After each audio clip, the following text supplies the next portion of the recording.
Vous êtes un entrepreneur de la relève? Faites comme des centaines d'autres jeunes producteurs chaque année. Demandez-nous de vous accompagner dans votre réussite grâce à nos programmes d'assurance et protection du revenu et de financement. La Financière agricole du Québec est fière de soutenir et de protéger la croissance des entreprises de la relève. La Fédération régionale de l'Union des producteurs agricoles de la capitale nationale Côte-Nord est heureuse de s'associer à cette émission, car nous sommes tous ensemble pour nourrir et faire grandir le Québec.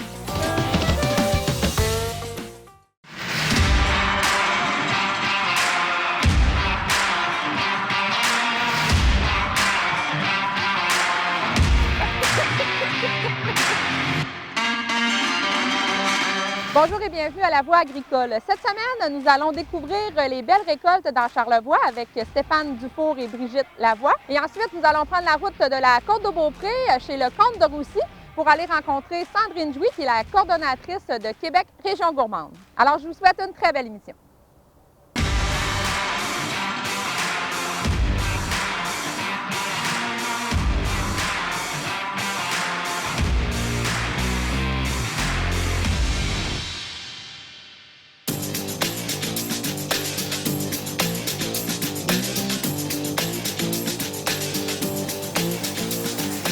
Stéphane Dufour, les belles récoltes de Charlevoix à la Malbaie.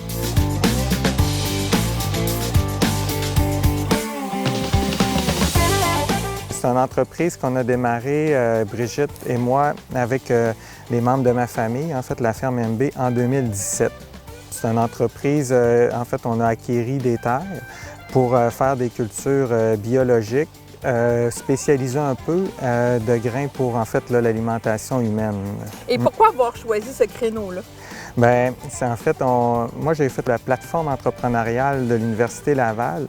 Puis, écoute, de fil en aiguille, à un moment donné, on travaillait avec des spécialistes, on regardait les tendances de consommation, les jeunes, les générations, comment ils s'appellent, les milléniaux et tout ça, vers quoi ces gens-là allaient consommer. Puis, on voyait que les protéines végétales, je devrais dire, les grains entiers, tout ça, c'était au cœur, en fait, là, de leur désir alimentaire.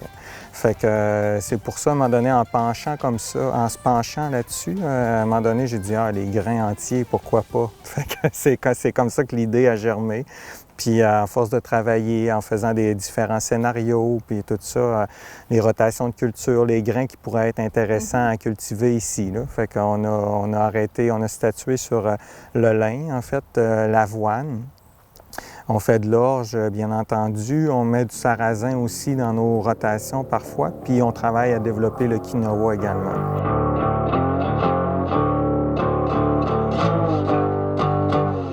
Pour qu'une terre soit certifiée bio, ça prend 36 mois sans intrants chimiques, là, pesticides et engrais chimiques ou autres éléments qui sont interdits là, par les lois du bio.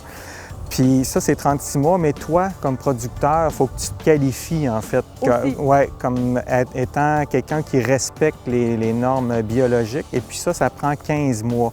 Fait que, tu sais, dans le fond, nous, tant qu'on a acheté ces terres-là, ça faisait plus que 36 mois. L'ancien propriétaire nous avait signé les affidavits comme de quoi que ça faisait 36 mois et plus qu'il n'y avait pas eu de produits chimiques. Puis nous, en fait, on a dû se qualifier comme personne, en fait, qui respecte les règles du bio. Et là, quand tu es dans le bio, dans tes champs, est-ce que tu travailles autrement? Les mauvaises herbes, comment on les gère? Est-ce que la gestion des champs est différente?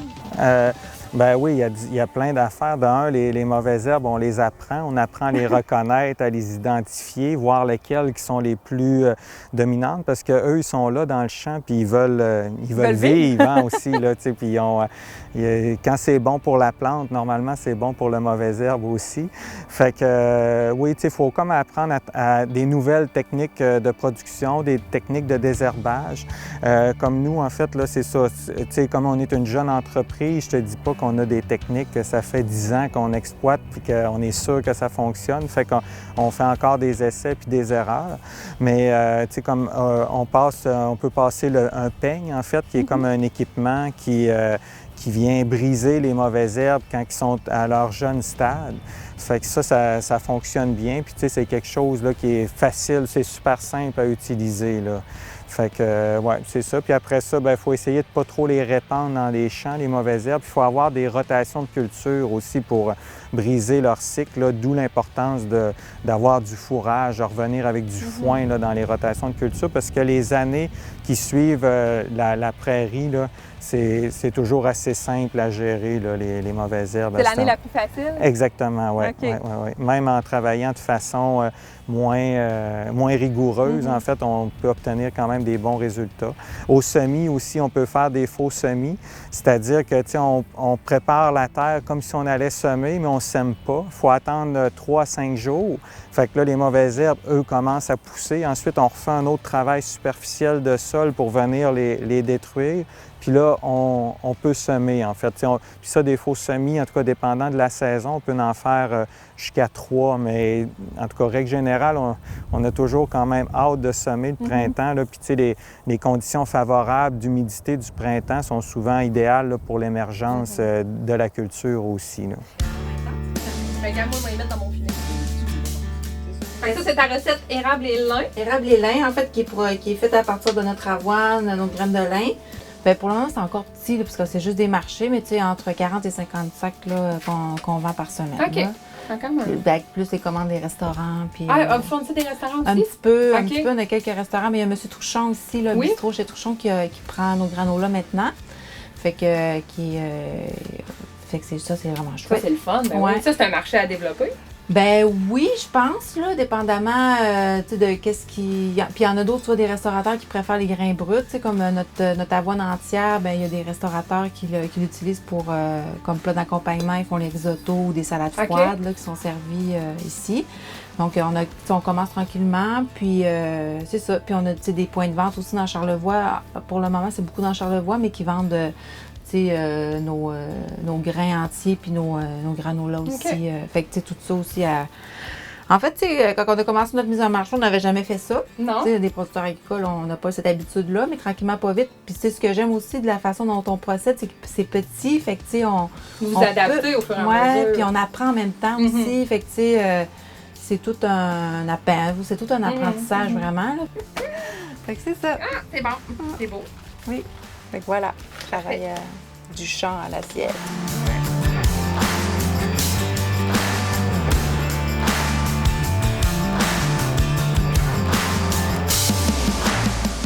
On évalue nos rendements quand même moindres. Tu sais, dans le bio, là, exemple, dans un champ d'orge donné, on pourrait ici avoir 4 tonnes à l'hectare.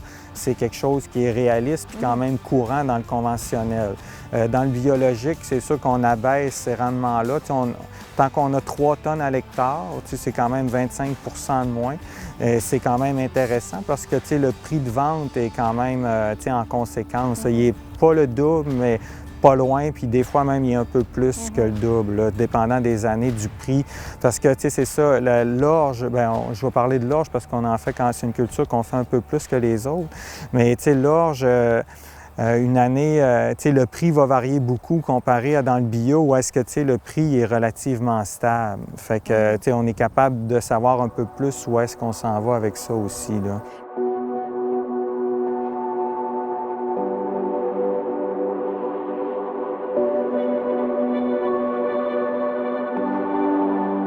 On a vu, le quinoa. Explique-nous un peu, c'est une culture qu'on n'a pas, qu'on ne retrouve pas partout. On a très peu de producteurs de quinoa au Québec. Pourquoi il y en a très peu? Et comment ça se passe dans ce champ-là présentement? Bien oui, le quinoa, en fait, c'est tout nouveau. Il y avait des essais qui avaient été faits au Québec au début des années 2000, puis ça avait été abandonné à cause des échecs. Ça ne fonctionnait pas. Nous, on a réessayé, en fait, en 2016, qu'on a réessayé ça. Et puis, le quinoa, c'est une culture qui vient d'Amérique du Sud puis qui représente beaucoup de défis parce qu'elle n'est pas combative tant qu'on l'implante. Elle reste petite pendant, je dirais, là, un bon 5 à 6 semaines. Là, puis si c'est un champ où est-ce qu'il y a beaucoup de mauvaises herbes, les mauvaises herbes vont dominer, en fait, là, la culture. Fait que ça, c'est quelque chose, là, avant d'implanter la culture du quinoa, il faut avoir des champs qui sont propres. Il faut être équipé aussi pour le conditionner. Ça, c'est une des raisons pourquoi il y a peu ou pas de producteurs en ce moment. C'est que les gens, il n'y a pas d'issue pour la culture. Quelle hauteur qui est le standard avant la récolte à peu près? Celle-ci, là. Celle-là? Ouais, OK. celle-là, c'est une OK. belle hauteur. Là. Tu sais, c'est des plants qui sont pas trop vulnérables à la verse, puis parce qu'ils viennent lourds. Quand les Ouais, c'est graines ça, ouais. viennent Ouais. plein, quand il est chargé, là, la tête, là, c'est lourd. Là. OK, OK. Tu vas le voir là, à un moment donné. Ça penche un peu? Ouais, OK, OK. Puis avec, mettons, un plant comme ça, là, est-ce qu'on sait à peu près combien qu'on peut aller récolter de graines? Ben, en termes de poids, là, OK, de poids, ouais. ouais, mettons, celle-là, ben, elle ne donnera pas ça, là, mais mettons, un gros plant, là, il peut donner jusqu'à 2 livres. En fait, 2 livres? 1 kilo de graines. Juste une plante comme Ouais, ça? quand il est très gros, là, mais c'est pas celle-là. Là. Celle-là, Elle n'y arrivera pas à ce non, point-là. non, pas le potentiel OK. d'une livre. Là. OK, de 2 OK. livres, une demi-livre peut-être. OK, là. OK.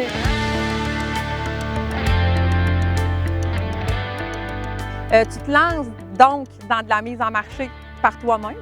Est-ce que ça, c'est un défi pour toi en tant que producteur? Ben oui, c'est un défi, mais un beau défi à relever aussi. Puis ça vient pallier sur quelque chose qui me manquait. Là. Tu sais, dans le fond, moi, comme producteur dans le conventionnel, tout le lien avec le consommateur, le public, tout ça, c'est quelque chose que... en tout cas, que j'avais le goût d'aller rechercher, puis en faisant notre propre mise en marché, en vulgarisant qu'est-ce qu'on fait, parce que, tu sais, c'est... La population, je pense, qu'en le goût de le savoir, tout ça, puis elle aime les producteurs, là, les consommateurs. Quand on leur partage qu'est-ce qu'on fait, on le sent qu'ils aiment ça, puis qu'ils sont de l'écoute, puis ils ont de l'ouverture envers ça. Fait que nous, en faisant notre propre mise en marché, c'est un peu ça qu'on veut véhiculer aussi, là. Est-ce qu'il y a des choses à moyen, à long terme que vous anticipez faire, que vous aimeriez faire avec votre entreprise? Bien, c'est sûr que, tu sais, au niveau des cultures, on s'étend sur 90 hectares.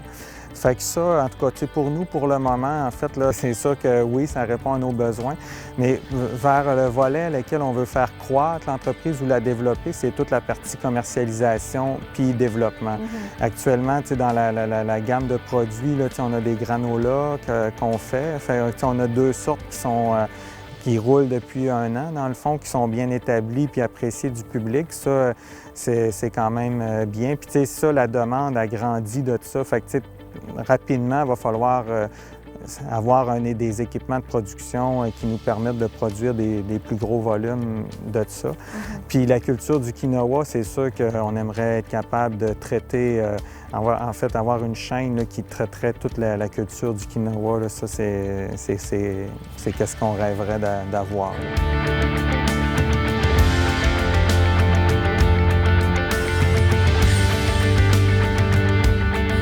Un peu de goût? Moi, je pense que plus il y en a, mieux c'est. Oui. Mais bon. C'est quoi les valeurs nutritives, hein? C'est riche en fibres parce que justement, il y a les graines de lin puis il y a l'avoine. Protéines aussi, c'est quand même intéressant. OK. Puis aussi avec les... comme il y a des graines de tournesol, des graines de citrouille, ben tu sais, c'est un bon déjeuner. Oui, là. c'est ça. On peut déjeuner juste avec ça. Hein? Oui, collation aussi. Puis, ouais. Puis tu sais, il y a du sucre parce que c'est mettons, du sirop d'érable, sauf que tu sais, c'est du bon sucre. Oui, c'est du vrai sucre. Ouais. C'est bon. C'est plate parce que les gens à la maison ne peuvent pas manger en Non, même temps. Ça fait partie du plaisir. Qu'est-ce qui nous manquerait? Quelques heures dans une journée. Oui, c'est sûr que oui, avoir les journées, les semaines, ça passe extrêmement vite. T'sais. Puis, tu sais, c'est ça actuellement, la façon dont on fait notre mise en marché, c'est beaucoup dans les marchés publics. Ça se passe l'été, les enfants sont en vacances, il fait beau, tu sais, c'est que, bref, on voit pas nos étés, on voit pas nos fins de semaine. Là, on met beaucoup d'énergie là-dedans. Mais le fait en tout cas avec Brigitte, qui est ensemble, en tout cas, je pense qu'on fait quand même une équipe, puis c'est quand même le fun à vivre, là. Ouais. Parfait. Bien, merci beaucoup, Stéphane. Merci. Bienvenue.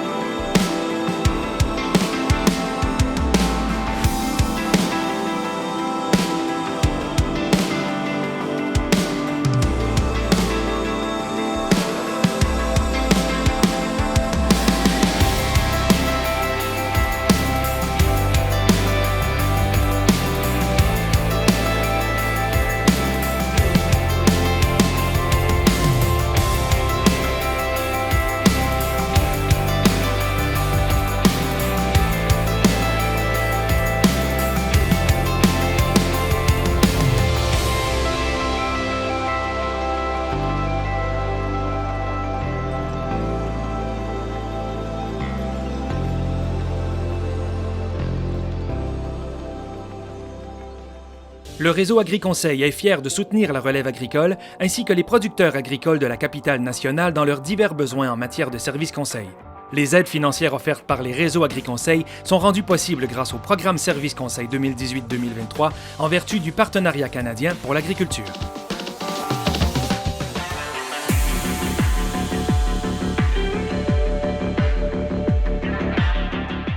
Bonjour, mon nom c'est Sandrine Jouy, je suis coordonnatrice pour Québec Région Gourmande et aujourd'hui on est sur la côte de Beaupré à la ferme Le Comte de Roussy.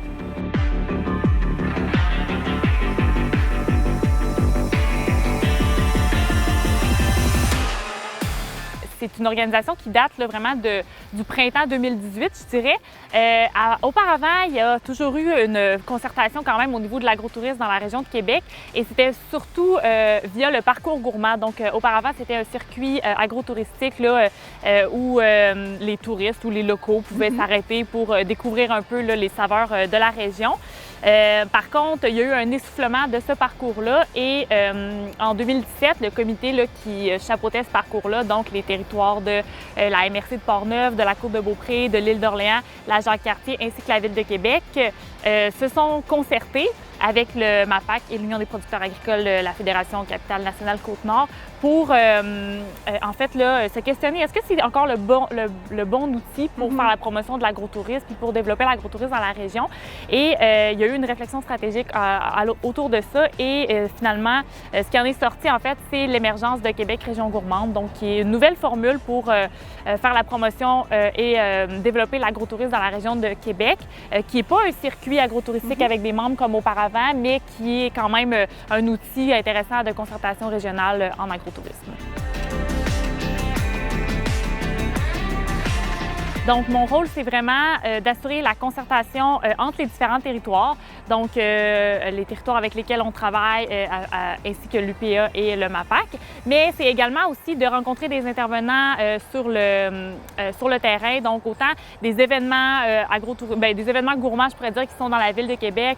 J'ai aussi à rencontrer les producteurs et en fait, c'est de travailler, en fait, d'amener toutes ces personnes-là à travailler ensemble pour en fait l'émergence de projets qui vont faire rayonner ou qui vont permettre le développement de l'agrotourisme dans la région. Et c'est quoi les objectifs précis de l'organisation? Parce que tout à l'heure, pendant la visite, on en discutait un petit peu. Là, on parlait évidemment de projets, même on parlait aussi les chefs, tout impliqué, peut-être le culinaire là-dedans. Ouais. C'est quoi exactement ces objectifs-là? En fait, actuellement, on a un plan d'action. Notre plan d'action est divisé en 3 axes. Donc, notre premier axe, c'est vraiment la promotion et l'identité culinaire de la région de Québec. Donc, on sait qu'il y a, c'est ça, une belle offre, mais on se demande en fait c'est quoi qui réunit cette offre-là, puis c'est quoi qui définit cette offre-là. Donc actuellement, on fait des travaux sur c'est quoi l'identité culinaire de la région de Québec, puis c'est quoi qui va permettre à la région de Québec de se différencier des autres régions en termes d'agrotourisme, parce que toutes les régions ont des belles offres agrotouristiques et c'est une bonne chose, mais on a envie que Québec puisse se différencier. Donc le premier axe, c'est vraiment au niveau de la différenciation et la promotion aussi de façon générale des entreprises agrotouristiques.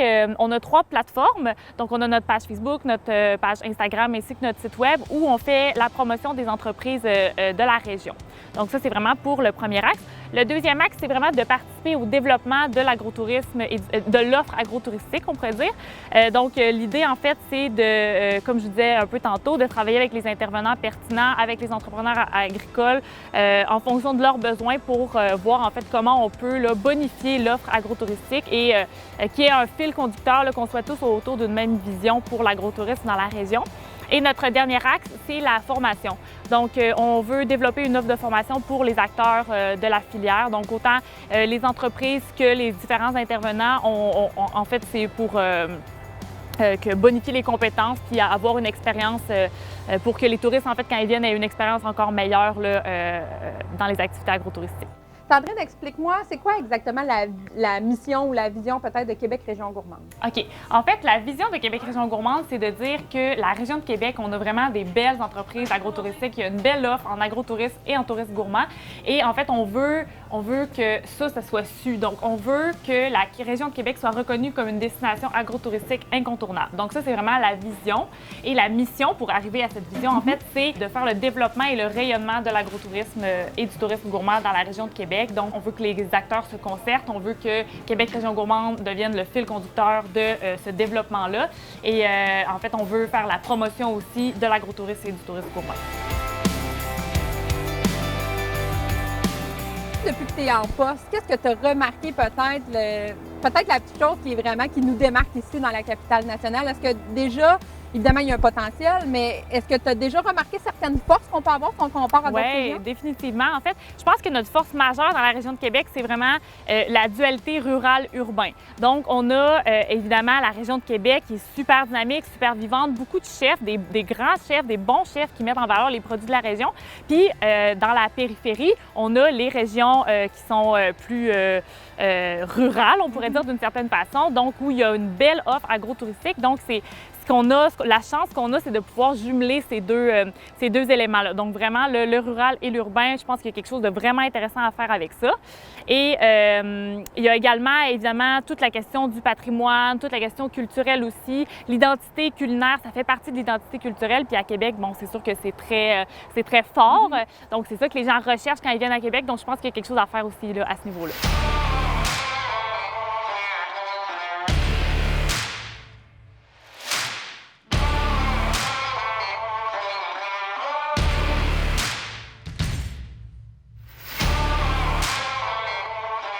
Maintenant qu'on a là, la Québec Région Gourmande sous la forme actuelle, c'est sûr que moi, là, cet été, par exemple, un de mes mandats, ça a été de rencontrer les producteurs agrotouristiques pour, en fait, là, les connaître leur entreprise, présenter l'organisation, mais aussi connaître leurs besoins. Donc, voir un peu là, de quelle façon, ce serait quoi pour eux, de quelle façon on pourrait là, bonifier l'offre agrotouristique.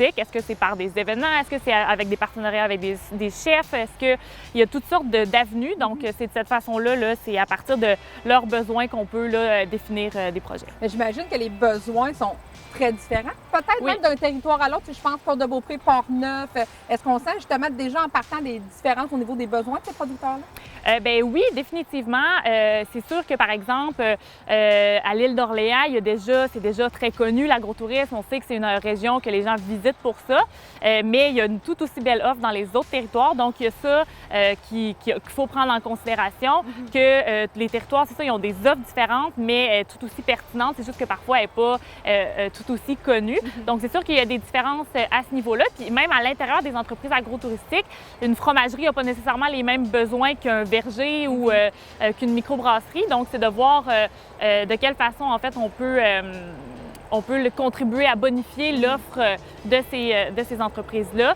mais c'est sûr qu'en considérant quand même leurs différences puis la différence dans ce qu'ils ont à offrir aussi. Là.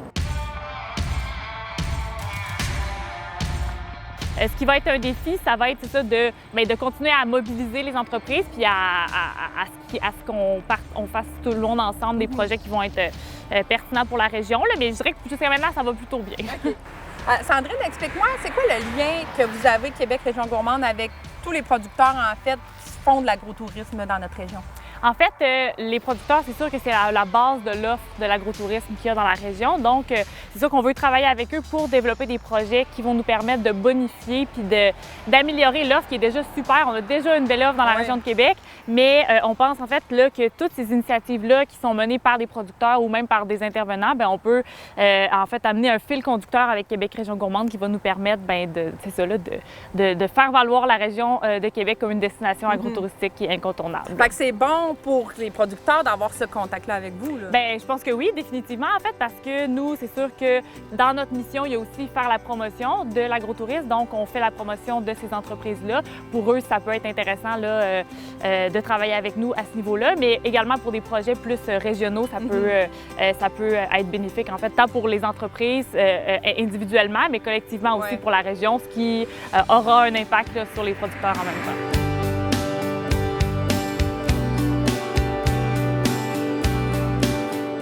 Une organisation comme celle-là qui vit avec des partenaires financiers, des fois, on est un peu fragile, mais Ouais. comment est peut-être la perception de ces organisations-là par rapport à l'avenir de Québec Région Gourmande?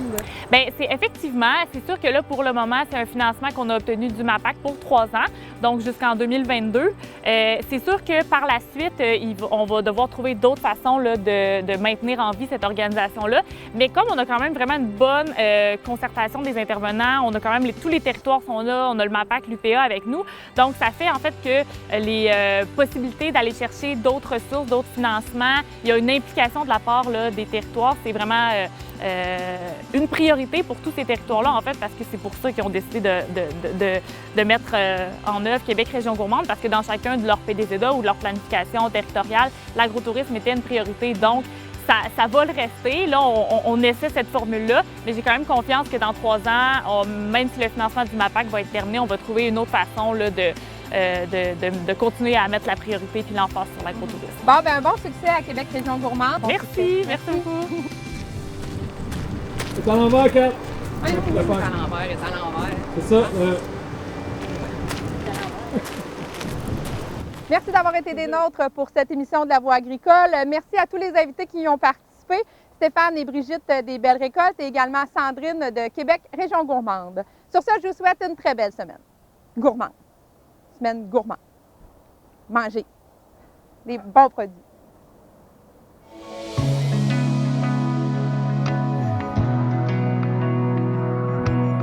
Cette semaine, on parle d'un thème un peu plus sensible qu'à l'habitude. Nous allons discuter des incendies à la ferme. Pour ce faire, nous allons rencontrer Nicole Simard de la ferme du Gouffre à Baie-Saint-Paul.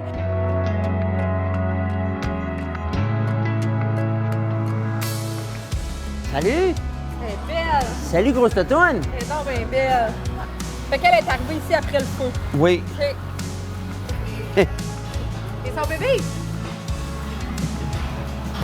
C'est du caca. C'est le caca de vache. C'est du caca. Mais, Également, nous allons aller rencontrer Damien Girard des viandes bio de Charlevoix du côté de Saint-Urbain.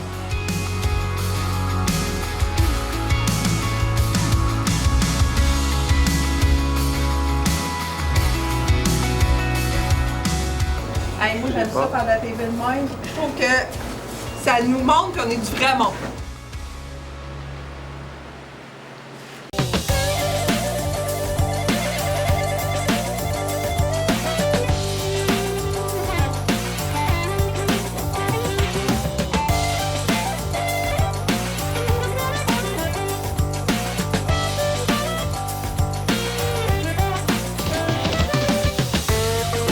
Cette production télévisuelle est rendue possible grâce à un financement obtenu de l'entente sectorielle sur le développement des activités agricoles et agroalimentaires de la capitale nationale et de la ville de Lévis 2017-2019, qui regroupe 12 partenaires provenant du milieu gouvernemental, municipal et agricole.